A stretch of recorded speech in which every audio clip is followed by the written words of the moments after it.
শীতের দিনে যতগুলো সবজি আছে তার মধ্যে সবচেয়ে প্রিয় সবজি হচ্ছে আমার ফুলকপি। এই ফুলকপি দিয়ে আপনি আমাকে যা দিবেন আমার তাই খুব ভালো লাগে। ফুলকপি দিয়ে খুব মজার একটি রেসিপি রান্না করব, সেটা হচ্ছে ফুলকপি ফ্রাই, এবং মজা করে খাবো। সো চলেন, প্রথমেই আর দেরি না করে আমরা প্রথমে একটা ফুলকপি নিয়ে নিলাম। সেই ফুলকপি থেকে ডাঁটিগুলোকে আলাদা করে নিচ্ছি। ডাঁটিগুলোকে খুব ভালো করে আলাদা করতে গিয়ে আমার খুবই ভালো লাগছিল এবং দেখে মনে হচ্ছিল কাঁচাই খেয়ে ফেলি। আমি আসলে তখন আর লোভটা সামলাতে পারিনি এবং কাঁচাই টেস্ট করে ফেললাম। আপনারা দেখছেন আমি কি মজা করে খেলাম, আপনারাও টেস্ট করতে পারেন।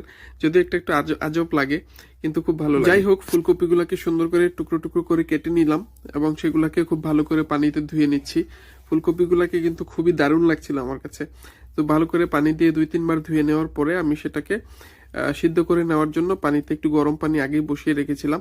সেটার সাথে একটু লবণ মিক্স করে সবগুলো ফুলকপি আমি দিয়ে একটু ঢেকে দিলাম যেন সুন্দর সিদ্ধ হয়ে যায়। দেখুন, একটু সিদ্ধ হয়ে যাওয়ার পরে আমি সেগুলোকে নিয়ে পানিতে ছেঁকে ঠান্ডা করে নেওয়ার পরে আমি আলাদা একটা পাত্রে কিছু ময়দা নিলাম। ময়দাটা হচ্ছে 1.5 কাপ এবং তার সাথে 1.5 চামচ কর্নফ্লাওয়ার মিক্স করে নিব। সেটার জন্য কিন্তু খুব ক্রিস্পি হবে।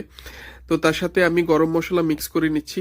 গরম মশলা পরিমাণ মতো দেওয়ার পরে একটু আদা রসুন বাটা দিয়ে তারপরে এটাকে আরেকটু স্পাইসি করার জন্য কিন্তু আমি একটু চিলি ফ্লেক্স মিক্স করে নিচ্ছি। চিলি ফ্লেক্সটা দিলে খুবই সুস্বাদু হবে এবং একটু ঝাল ঝাল টাইপের হবে। তারপর পানি দিয়ে মিক্স করে আমি এটাকে একটু মাখা মাখা করে নিচ্ছি। দেখুন কি সুন্দর মাখা মাখা হয়ে গিয়েছে। এখন এটার মধ্যে কিন্তু আমি যে ফুলকপিগুলো সিদ্ধ করে নিয়েছিলাম সেগুলো ঢেলে দিচ্ছি। তো একটা চামচের সাহায্যে আমি খুব সুন্দর করে সেগুলোকে খুব মিক্স করে নিচ্ছি। মিক্স করে নেওয়ার পরে সেটাকে আমি তেলের মধ্যে ভেজে দিব। তো এখন তেলটা গরম হয়ে গিয়েছে, আমি আস্তে আস্তে সবগুলো ফুলকপি দিয়ে কিন্তু আমাকে ভালো করে দুপাশেই সুন্দর করে ভেজে নিতে হবে। এক পাশ ভাজা হয়ে গিয়েছে, এখন আরেক পাশ আমি উল্টিয়ে দিচ্ছি।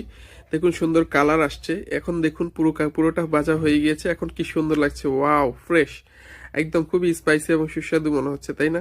তো আমার মতো আপনাদের কার কার এরকম ফুলকপি দিয়ে তরকারি, ফুলকপি ফ্রাই কার কার পছন্দ একটু কমেন্ট করে জানাবেন প্লিজ। আমার বাকি যে ফুলকপিগুলো ছিল সেগুলো সুন্দর করে ভেজে নিলাম। ভেজে নিয়ে আমি একটা প্লেটের মধ্যে রেখে এখন খাওয়ার পালা। তো চলেন, একটু সস নিয়েছি সাথে।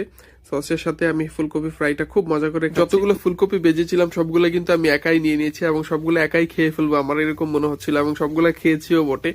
সো এরকম ফুলকপি আপনাদের কার কার ভালো লাগে এরকম ফ্রাই করে খেতে, কমেন্টস করে আমাকে জানাবেন। বন্ধুরা, আমার ভিডিওগুলো আপনাদের কেমন লাগে আমাকে কমেন্টস করে অবশ্যই জানাবেন, এবং নেক্সটে কোন রেসিপিটা দেখতে চান সেই ফিডব্যাকটা অবশ্যই আমাকে জানালে আমি খুশি হব। ফুলকপি লাভাররা ভিডিওটা শেয়ার করে সবাই ভালো থাকবেন, সুস্থ থাকবেন। আল্লাহ হাফেজ।